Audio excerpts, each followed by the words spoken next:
नमस्कार, फाइटर समाचार में आपका स्वागत है। पेश है आज 17 मार्च सुबह 6 बजे राजस्थान की खास खबरें। राज्य सरकार बीते सवा साल में 21,299 शिक्षकों की नियुक्ति का दावा कर रही है। इसके साथ ही राजस्थान अध्यापक पात्रता परीक्षा यानी रीट करवाई, लेकिन तृतीय श्रेणी शिक्षक भर्ती परीक्षा के लिए निर्धारित पदों का ऐलान नहीं कर पाई। युवा बेरोजगारों के लिए राहत की बात है कि सरकार ने भर्ती परीक्षा की तारीखों का ऐलान कर दिया है। परीक्षा कराने का जिम्मा राजस्थान कर्मचारी चयन बोर्ड को दिया गया है। लंबे इंतजार के बाद राजस्थान में तृतीय श्रेणी शिक्षकों की भर्ती होगी। राजस्थान में तृतीय श्रेणी शिक्षकों की भर्ती के लिए बोर्ड ने मुख्य परीक्षा की डेट और प्रस्तावित रिजल्ट की तारीख घोषित कर दी है। इससे बेरोजगार अभ्यर्थियों में उत्साह है। भर्ती परीक्षा 17 से 21 जनवरी 2026 के बीच होगी।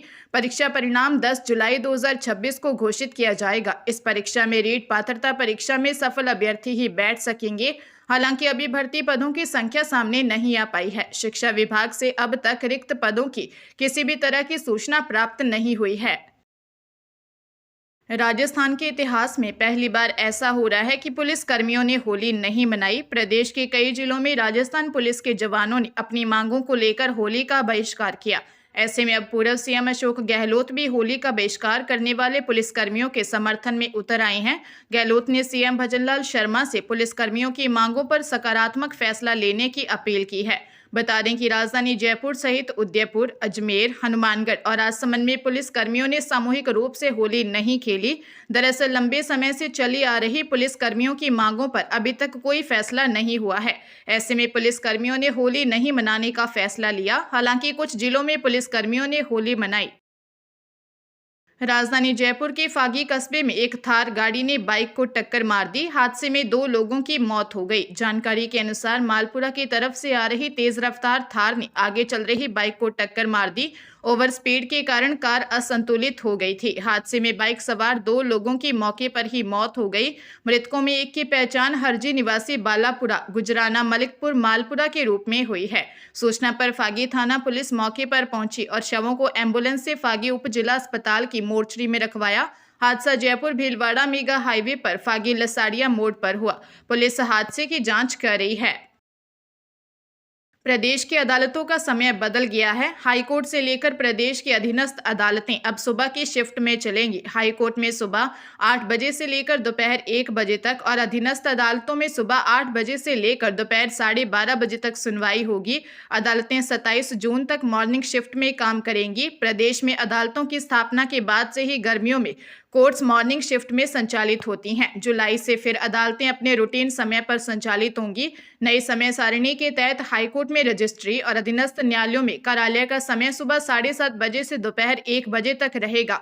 इससे अधीनस्थ अदालतों में जजेस कोर्ट रूम के अलावा अपने चैम्बर में सुबह 7:30 से 8 बजे तक और दोपहर 12:30 बजे से 1 बजे तक काम करेंगे। हरियाणा के रोहतक में सीबीआई ने रिश्वत लेने के मामले में एक आयकर अधिकारी को काबू किया है। आयकर अधिकारी ने नोटिस के संबंध में रुपयों की मांग की थी। सीबीआई की टीम आरोपी को काबू कर अपने साथ ले गई। टीम आरोपी से मामले में सख्ती से पूछताछ कर रही है। आयकर अधिकारी की पहचान हेमंत नैन के रूप में हुई। आरोपी हेमंत नैन ने दिल्ली के नेताजी सुभाष पैलेस में 62 वर्षीय बुजुर्ग व्यक्ति से 50,000 रुपए की रिश्वत ली थी। आरोपी हेमंत ने अपनी पहचान छुपाने के लिए अपना नाम संजय कुमार बताया था। सीबीआई टीम ने शिकायत के आधार पर कार्रवाई की। आरोपी के खिलाफ 9 मार्च को मामला दर्ज किया था। शिकायतकर्ता की बेटी ने बताया कि उसके पिता को वर्ष 2019-20 और मूल्यांकन वर्ष 2020-21 के लिए आयकर विभाग से नोटिस मिला था। 28 जनवरी को ऑनलाइन पोर्टल के माध्यम से प्रतिक्रिया प्रस्तुत की। इसके बाद व्हाट्सएप कॉल पर रिश्वत मांगी गई थी। नाबालिग से यौन शोषण के मामले में उम्र कैद की सजा काट रहे आसाराम जोधपुर पहुंच गया है। 3 महीने की अंतरिम जमानत मिलने के बाद वह इलाज के लिए एम्स जोधपुर में मेडिकल जांच करवाने आया है। आसाराम इंदौर के फ्लाइट से जोधपुर पहुंचा, जहां बड़ी संख्या में श्रद्धालु और अनुयायी उससे लेने पहुंचे। बता दें कि अंतरिम जमानत पर गुजरात गया आसाराम 2 महीने बाद जोधपुर लौटा है। दरअसल जोधपुर हाईकोर्ट के आदेशानुसार मीडिया से बातचीत पर रोक होने के कारण आसाराम चुप ही रहा। एयरपोर्ट पर पत्रकारों ने बातचीत की कोशिश की, लेकिन उसने हाथ से इशारा कर बात करने से इनकार कर दिया। इस दौरान उसने एयरपोर्ट पर मीडिया के किसी भी सवाल का जवाब नहीं दिया। बस कार में बैठते हुए नारायण नारायण बोलकर रवाना हो गया। फिर एयरपोर्ट से निकलकर वह सीधे पाल स्थित अपने आश्रम पहुंचा।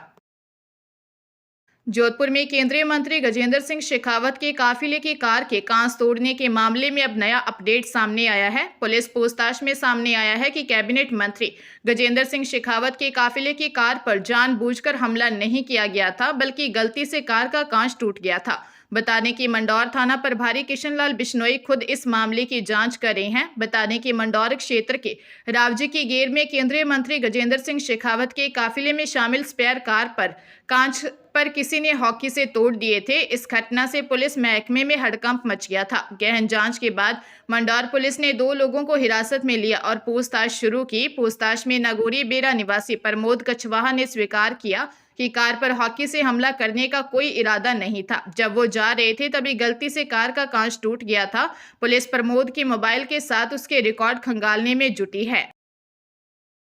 नेशनल टेस्टिंग एजेंसी ने सेंट्रल व स्टेट यूनिवर्सिटीज और प्राइवेट यूनिवर्सिटीज के यूजी कोर्सेज में एडमिशन के लिए आयोज्य CUET UG 2025 के सिलेबस में कई बदलाव किए हैं। खासतौर पर साइंस सब्जेक्ट्स के सिलेबस में बदलाव हुए हैं, जिनमें वर्ष 2024 की तुलना में केमिस्ट्री का सिलेबस करीब 50% तक घटाया गया है। केमिस्ट्री में अब 16 यूनिट्स के बजाय केवल 10 यूनिट्स ही सिलेबस में शामिल किया गया है।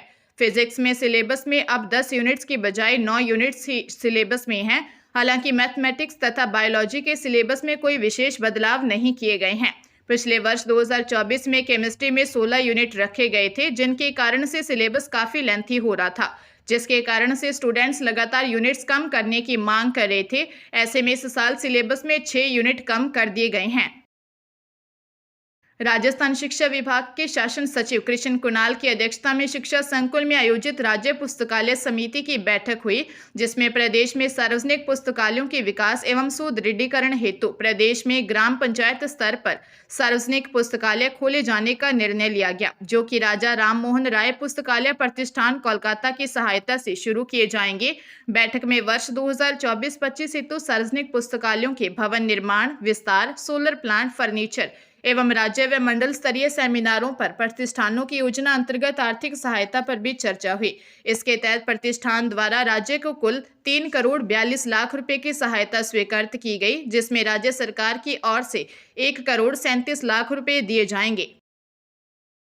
जयपुर में पड़ोसी युवक द्वारा युवती से रेप का मामला सामने आया है। विरोध करने पर आरोपी पड़ोसी ने शादी का वादा किया, धोखा देकर 6 महीने तक देह शोषण करता रहा।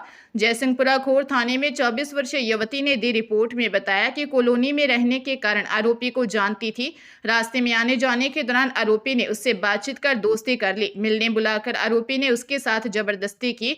विरोध करने पर शादी का वादा किया। शादी करने का झांसा देकर पिछले 6 महीने से देह शोषण करता रहा।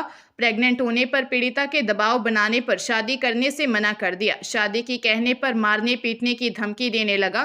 पुलिस ने मामला दर्ज कर आरोपी युवक को गिरफ्तार किया है। मामले की जांच की जा रही है।